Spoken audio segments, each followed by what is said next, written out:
Profesor Sánchez Noriega, ¿por qué surge su interés por la figura de Mario Camus?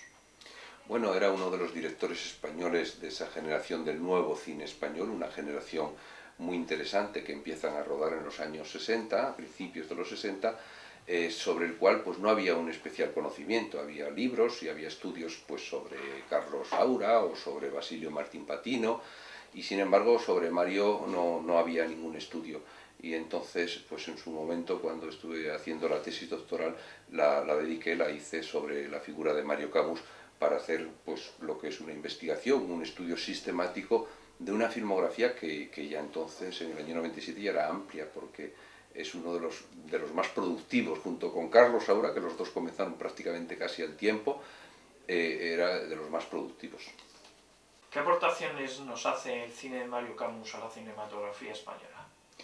Bien, creo que Mario Camus es una de las figuras relevantes de esa generación del nuevo cine español, una generación que está todavía en activo y que es la más interesante de las últimas 4 décadas. Es decir, lo más interesante, lo mejor que se ha rodado en el cine español. Bien, es verdad que no siempre ha sido el cine mayoritario, ni mucho menos el cine comercial, pero sí el cine de mayor ambición estética, el cine con películas más sólidas y que mejor han resistido el paso del tiempo. Pues se deben a los autores, a Manolo Summers, Carlos Saura, Basilio Martín Patino, etc. Todos esos autores de esa generación llamada así del nuevo cine español. Una generación que pienso que hay que subrayar el hecho de que se forman en la universidad, es decir, son los primeros que estudian en una escuela de cine, que tienen una cultura literaria, que tienen un conocimiento importante de la historia del cine, y eso hace que sean personalidades, en muchos casos incluso que podían ser escritores también al mismo tiempo. En el caso de Mario Camus, creo que es uno de los directores que sus temas, sus preocupaciones, su compromiso entronca perfectamente dentro de esa estética realista que también está en la literatura, con la generación del nuevo siglo, y que es un tipo de opción estética muy comprometida con la sociedad, es decir, un tipo de cine, un tipo de literatura que pone el acento en los conflictos sociales y que siempre apuesta por los valores humanistas, apuesta pues por la solidaridad o por la compasión o por la resolución de los conflictos de forma pacífica, etc. Diríamos un tipo de cine que en el fondo va más allá del espectáculo y va más allá del entretenimiento y va en orden a buscar la reflexión sobre los conflictos humanos. Nos ha hablado un poco de los temas que interesan a Mario Camus. ¿Han sido constantes en el tiempo o ha habido a lo largo de los años una variación? Bueno, evidentemente en una filmografía de nada menos que de 4 décadas, pues hay una evolución y una evolución notable. Yo pienso que si ves el corto de la escuela, que por cierto es muy interesante, se titula El borracho, pues ahí prácticamente están todos los temas que luego él desarrollará. Curiosamente parece como si él hubiera hecho ya un programa. No es así, porque es un corto escrito como una práctica de la Escuela Oficial de Cine, pero en ese corto están ya prácticamente todos los temas. Por ejemplo, está la figura del perdedor, es decir, los protagonistas de sus historias no son héroes, son más bien perdedores, son más bien antihéroes. Son personas que se convierten en víctimas de la circunstancia o víctimas de la ambición de otros o víctimas de conflictos de todo tipo.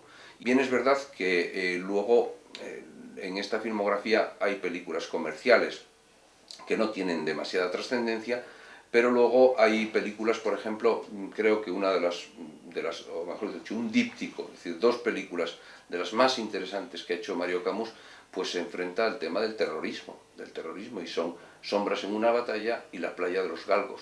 Estamos hablando de Sombras en una batalla, que es una crítica a la violencia y al terrorismo, tanto del terrorismo de los GAL, del terrorismo de la policía o el terrorismo del Estado, como por supuesto a la violencia o el terrorismo de ETA. Y luego en La playa de los galgos del año 2002 vuelve sobre el mismo tema, señalando la dificultad del perdón, de la reconciliación y de cómo nadie puede redimirse del pasado. Es decir, el pasado lo tenemos ahí a nuestras espaldas inevitablemente y sin poder superarlo. Es decir, siempre vamos a estar presos del pasado.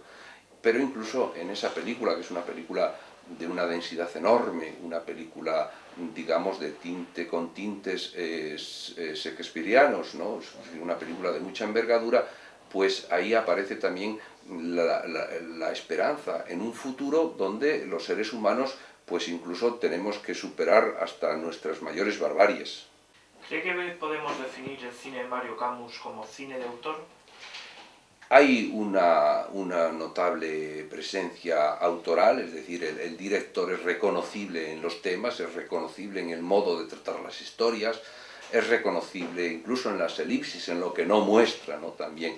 Yo creo que la firma del autor se ve a lo largo de todas las películas, pero luego hay, tanto en las adaptaciones que hace, por ejemplo, en las adaptaciones literarias, como en otras muchas películas, él es autor del guión y por supuesto de la dirección. El ser autor del guión yo creo que eso le da, inevitablemente le da un sello absoluto, un sello muy notable a las películas. Y sobre todo pienso que lo más interesante o lo que caracteriza más a Mario Camus como autor cinematográfico son precisamente los temas que tratan, porque él es un director que busca un lenguaje directo, un lenguaje sencillo, digamos, utiliza un lenguaje clásico, no pertenece a esa estirpe de directores de la modernidad cinematográfica que buscan, por el contrario, un tipo de expresión audiovisual más impactante o más rebuscada o incluso más barroca, ¿no? Él busca un lenguaje muy directo. Nos ha mencionado la labor de guionista de Mario Camus. ¿No ha quedado en un segundo plano a lo largo de su obra? Al principio de su carrera, curiosamente, su primer trabajo profesional fue el guión de Los Golfos. Es decir, la película que todo el mundo reconoce que es, por así decir, el pistoletazo de salida del nuevo cine español del año 59. Él todavía no había acabado la escuela de cine y se fue a hacer esta película, a hacer el guión de Los Golfos. Y de hecho, bueno, pues todo el mundo reconoce que él es un gran guionista, ha recibido encargos profesionales y por lo tanto ha escrito guiones que luego él no los iba a dirigir, ha hecho bastantes adaptaciones y yo creo que también es un gran lector. Esto no es tan común como se pudiera pensar entre los directores de cine, porque hay directores de cine, como sabes, que más bien están volcados hacia la imagen, hacia la construcción de la imagen y hacia la escala del plano, la fotografía, en fin, la iluminación. Mario es, por el contrario, un director, muy volcado hacia el guión, es decir, hacia lo que es la base literaria de la película, bien entendido que el guión siempre es un formato intermedio, es decir, el guión no es definitivo, el guión sirve en tanto en cuanto luego va a ser rodado. Pero él siempre ha intervenido en todos los guiones y él tiene un cuidado extremo. Y de hecho también él es un narrador, tiene publicados un libro de relatos, ¿no? Y tiene también un libro ya publicado y otro que sale ahora, ¿no? También con pequeños relatos cortos donde hay un cuidado extremo en cada adjetivo, en cada coma y en cada punto y aparte, es decir, donde, digamos, el valor de lo literario es extraordinario. Y a mí me parece que Mario Camus, sin lugar a dudas, si no se hubiera dedicado al cine, hubiera sido un excelente escritor. ¿Cómo ha sido la relación de Mario Camus con las grandes obras literarias que ha dirigido, tales como La Colmena y Los Santos Inocentes? Pues precisamente por esto que estamos hablando, por esa competencia y esa dedicación a la literatura, es decir, esa capacidad para leer y ese conocimiento que le otorga la literatura. Por ejemplo, él te puede citar novelas de Baroja, de Galdós, con una soltura extraordinaria, es decir, te dice capítulo y página donde aparece tal personaje o aparece tal frase, etc. La poesía, por ejemplo, de Claudio Rodríguez, que fue amigo suyo, pues se la conoce prácticamente de memoria, ¿no? Es decir, precisamente esta competencia, esta capacidad le ha llevado a posteriormente pues ser uno de los autores españoles más competentes y más honrados al mismo tiempo en las adaptaciones. Como sabes, el tema de las adaptaciones de los textos literarios, de novelas o de obras de teatro o cine es siempre un tema muy polémico, absolutamente polémico, donde caben, digamos, desde asesinar, entre comillas, una novela hasta, digamos, prostituirla, si se puede hablar así, ¿no?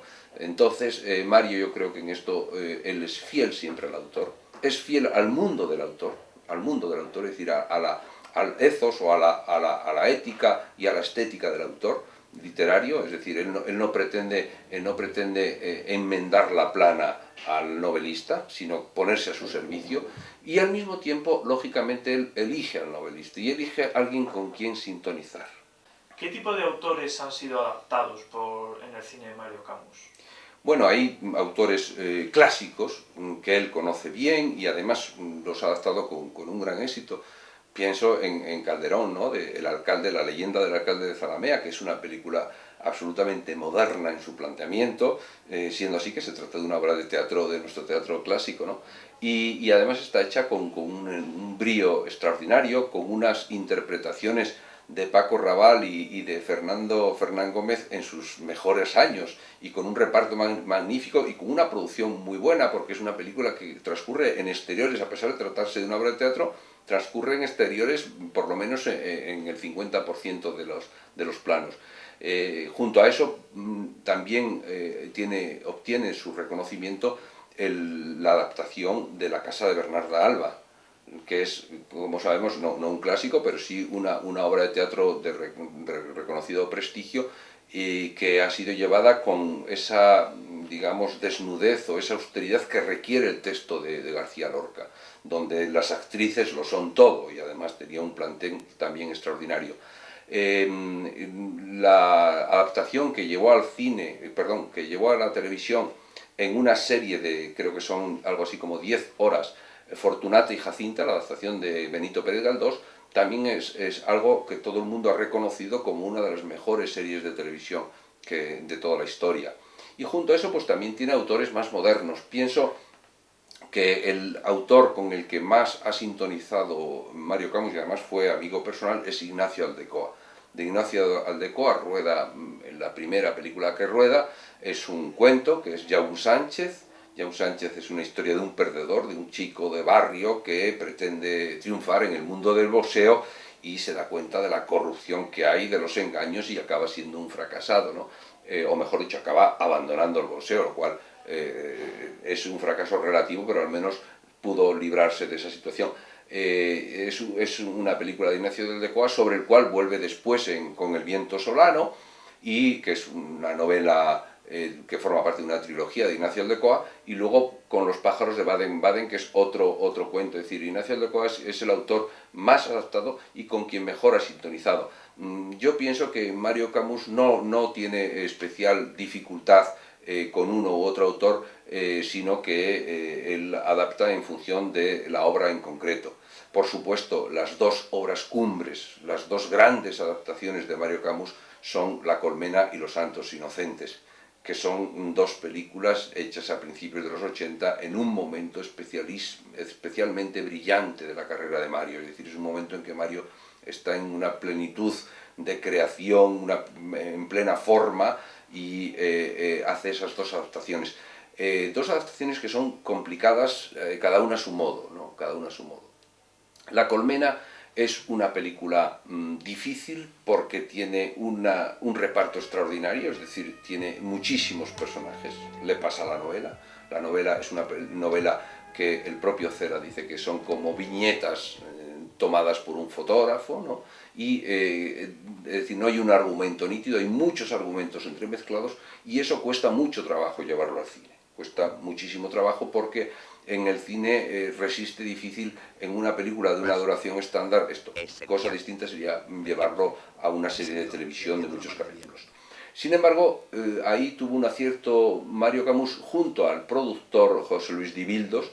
Tuvieron un acierto en buscar una serie de rostros reconocibles por el público, de manera que los 20 primeros actores de esa película son todos ellos 20 actores importantes del cine español de esa época.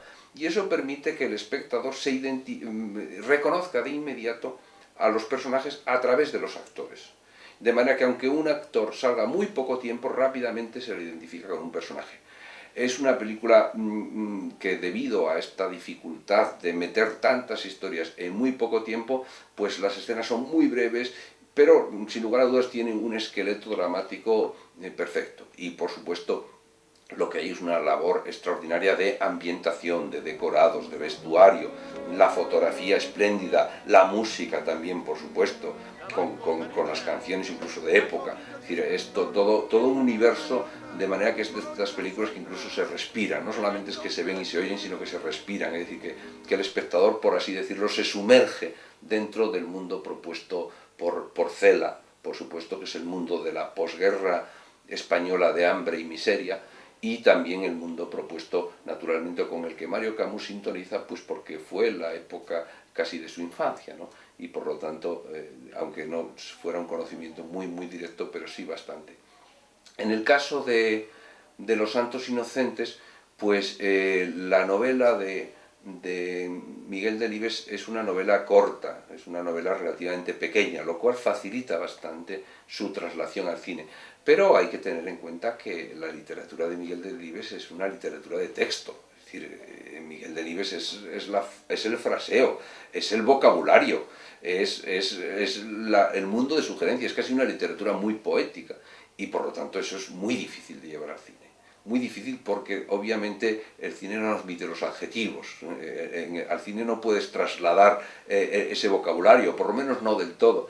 Y ahí yo pienso que Mario hizo una adaptación excelente porque consiguió algo que bastantes cosas que en la novela no están.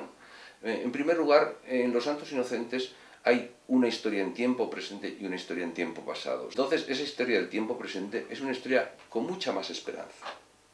Una historia donde los hijos ya se han liberado de la tiranía del cortijo y del señorito, y por lo tanto van a enfocar su futuro pues hacia una actividad profesional.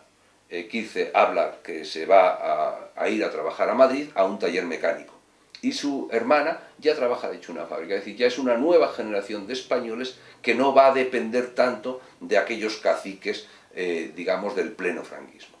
Junto a eso, que eso podíamos calcular que transcurre a principios de los años 70 o finales de los 60, pues hay una historia en tiempo pasado que sucede, pongamos como mucho 7 u 8 años antes, donde vemos pues la España rural, la España del caciquismo, la España más triste de Azarías, del tonto del pueblo absolutamente marginado, o de la niña chica, o de Paco el Bajo, que es un semiesclavo y que tiene que hacer de perro mastín oliendo las piezas de la caza, cobrando las piezas de la caza de los señoritos. Entonces, esta adaptación en dos tiempos, este pasado y este presente, permite, pienso, por un lado, no cargar las tintas en la tragedia que cuenta la película, porque evidentemente Los Santos Inocentes es la historia de la tragedia del señorito Iván, que acaba asesinado por Azarías, por supuesto, pero por supuesto, en primer lugar, de la propia muerte, entre comillas, de esos personajes como Paco el Bajo, como Azarías, que tienen una vida de esclavitud y de marginación, y por lo tanto una vida de muerte, entre comillas. En ese sentido, creo que la película no carga las tintas en eso, como podría suceder, y en eso se distancia un poco de la novela al mostrar esa historia en tiempo presente con los hijos, con la nueva generación de españoles que enfocan un futuro con más esperanza. ¿Le consta que Miguel Delibes tuviera alguna opinión sobre la adaptación? Bueno, Miguel Delibes, primero, cuando Mario propone comprar los derechos de la novela Los Santos Inocentes y preguntan, Miguel Delibes se extrañó porque teniendo una producción literaria pues muy abundante, él se extrañó que ahí hubiera una película. Miguel Delibes ha sido periodista y es un hombre que entiende de cine también, no es un escritor aislado en su campana de cristal, pero se extrañó eso en primer lugar. Pero una vez que aceptó, por supuesto, y encantado con toda la habilidad que tiene, pues después Mario Camus tuvo la deferencia de enviarle el guión. Y al guión que leyó solamente le puso un pequeño reparo, y es que la expresión Milana bonita, que en la novela se dice muchas veces, en el guión se había suprimido. No totalmente, aparecía algunas veces, pero no aparecía tan repetidamente. Y él sugirió, como simple sugerencia o educada sugerencia, que se repitiera esa frase, porque esa frase identificaba un poco al personaje. De hecho, Paco Raval, cuando en el Festival de Cannes recogió junto a Alfredo Landa, recogió el primer premio de interpretación, pues se acercó al micrófono y lo único que dijo fue Milana bonita, es decir, como agradecimiento vamos, la sala se caía abajo de los aplausos, ¿no? Porque la gente empatizaba con ese perdedor que es Azarías. Entonces Miguel Delibes, digo, insistió en que se repitiera esa frase y así lo hicieron, corrigieron el guión. Posteriormente, cuando la película se estrena, pues él está encantado. Bueno, está tan encantado que él siempre ha dicho que es la mejor adaptación que se ha hecho de su literatura. Es decir, que no ha habido otra novela, y hay por lo menos 7 u 8 películas que se han hecho de novelas de Miguel Delibes, y dice que esta es la mejor. Por supuesto es la de más éxito, porque Los Santos Inocentes es una de las películas que siempre aparece en todas las antologías de cine español y que el público conoce sobradamente, incluso en el extranjero, porque he visto en centros del Instituto Cervantes en el extranjero, en universidades británicas y francesas, en ciclos de cine español, siempre se ponen Los Santos Inocentes y es de las películas más vistas fuera de España y más conocidas. Y una vez proyectada, pues Miguel Delibes le pareció un poco duro la secuencia de la muerte del señorito Iván. Y claro, le dijeron, oiga, es que esto viene en la novela, no está inventado, no es un añadido, sino que aparece en la novela. Y dice, pero claro, y Miguel dijo, claro, pero es que no es lo mismo escrito que visto. No es lo mismo que decir, y el señorito Iván fue ahorcado por Azarías, a mostrarlo en la pantalla, a pesar de que en ese momento la cámara está lejos, está en un plano general prácticamente, y por lo tanto enfría un poco la representación de la muerte en ese caso. Pero fue lo único que, bueno, pues él aceptaba que el cine es otro lenguaje y es otra naturaleza distinta, otra forma de expresión. En cualquiera de los casos, él estaba muy satisfecho, muy satisfecho, y posteriormente en múltiples ocasiones lo ha repetido, incluso pues con Mario Camus me consta que mantienen una buena amistad, y él está muy satisfecho de que él, además, en una carta dice algo así como que estas criaturas que yo me imaginé en un texto luego han cobrado vida en carne y hueso en la pantalla, algo así. La frase la digo de memoria, pero es la idea esa de que sus criaturas han tomado vuelo en otro medio distinto, ¿no? Es decir, que en eso también creo que es muy generoso, porque él no se siente padre único y posesivo de esas criaturas que son toda la familia que constituye Los Santos Inocentes, sino que él acepta que esos personajes pues anden, por así decir, unos nuevos caminos en otros medios expresivos, y pienso que eso es muy generoso por parte de Delibes, claro. En las películas de Mario Camus podemos disfrutar de grandes interpretaciones. ¿Se debe a que es un gran director de actores o tan solo se debe a un acierto de casting? Yo creo que, y esto Mario lo ha dicho, una frase que se atribuye a John Ford y a otros muchos, ¿no?, que dice que dirigir a un actor es elegirlo, ¿no? O sea, dirigir es elegir.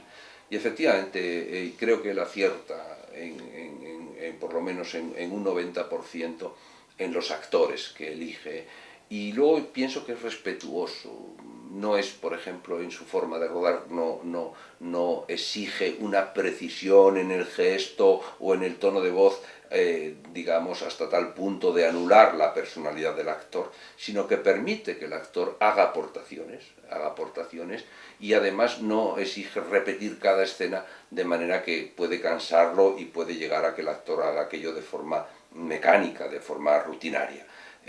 Por lo tanto, la primera opción es elegir bien, es confiar en la profesionalidad del actor, como confía exactamente lo mismo en la profesionalidad del director de fotografía o del sonidista, etc. Mario es un hombre muy profesional en el sentido de ser una persona que ama su profesión y busca ser competente en su profesión, ¿no? Que busca eso que hoy en día se repite mucho de la excelencia, ¿no? De hacer las cosas de forma seria, de hacer el gusto por el trabajo bien hecho, se dice en castellano clásico, ¿no? El gusto por el trabajo bien hecho. Y yo creo que eso él lo hace, y además para las personas que trabajan con él pide lo mismo, que la gente trabaje a gusto y que la gente disfrute con el trabajo en ese sentido de hacer las cosas bien, porque de esa forma se disfruta más. Y con los actores sucede exactamente lo mismo. Él busca que con los actores haya ese cuidado en la composición del personaje, en la forma de trabajar, de hablar, de relacionarse con los otros personajes, incluso en el respeto hacia los otros personajes, en que no busquen robar planos o en que no busquen hiperactuar. En ese sentido, su cine es un cine que no es de énfasis, no es de puñetazos en la mesa, ¿no? Más bien es un cine que busca la complicidad del espectador, porque se sintoniza con los mundos, ¿no? Se sintoniza con los interiores de las personas, no con el aspecto más exterior. ¿Le parece que el cine de Mario Camus ha reflejado la historia de España en su última etapa?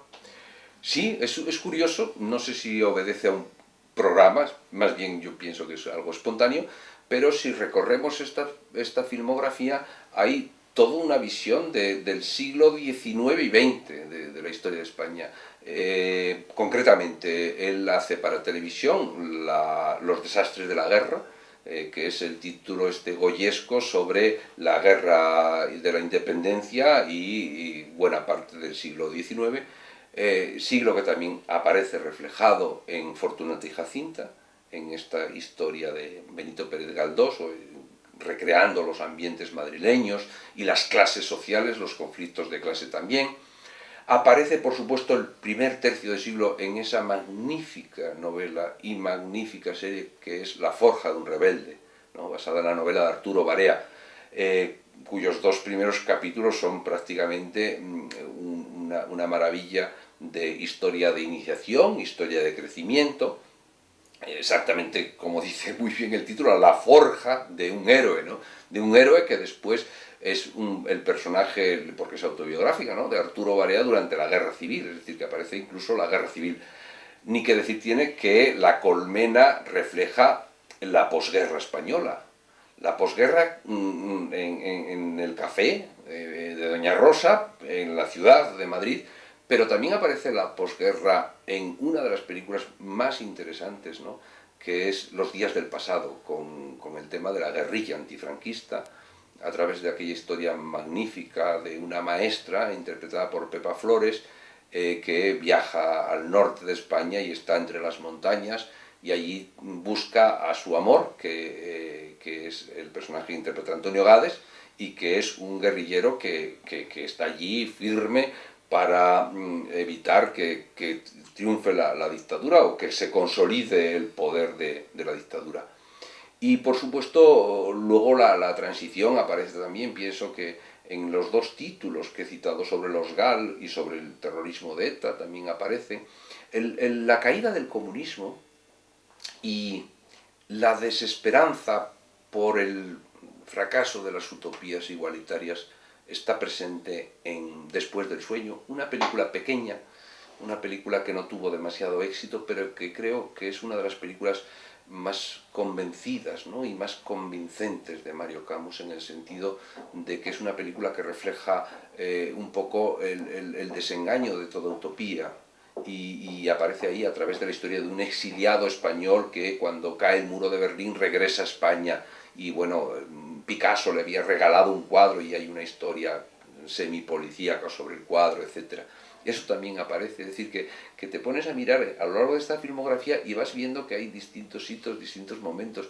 Y esto pienso que es muy interesante porque en el fondo refleja una convicción muy fuerte, y es que no es un cine de género, no es un cine de espectáculo, sino que es un cine que tiene raíces, que hunde sus raíces en la sociedad y en el país y en la época que vivimos, sin menospreciar un pasado que es contemporáneo, ¿no? Porque tú te pones a leer a Galdós y ves que hay muchos temas y muchas cuestiones que son contemporáneas, ¿no?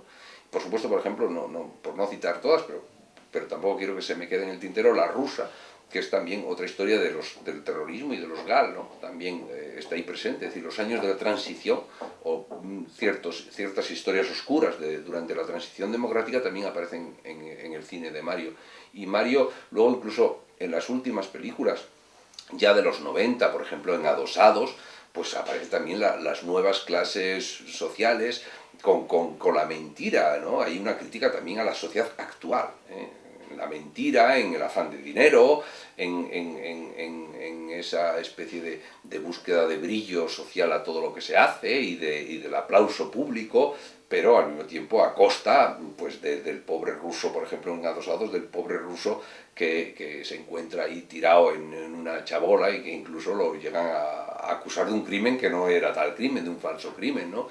Y en ese sentido creo que, insisto, es un cine con raíces, ¿no? Lo cual, en el fondo, pues eso está presente en toda obra de creación artística y en toda obra cultural, y es lo que hace que perviva en el tiempo, porque aquello que tiene raíces es aquello que en el fondo pues trasciende a la época en que se hizo.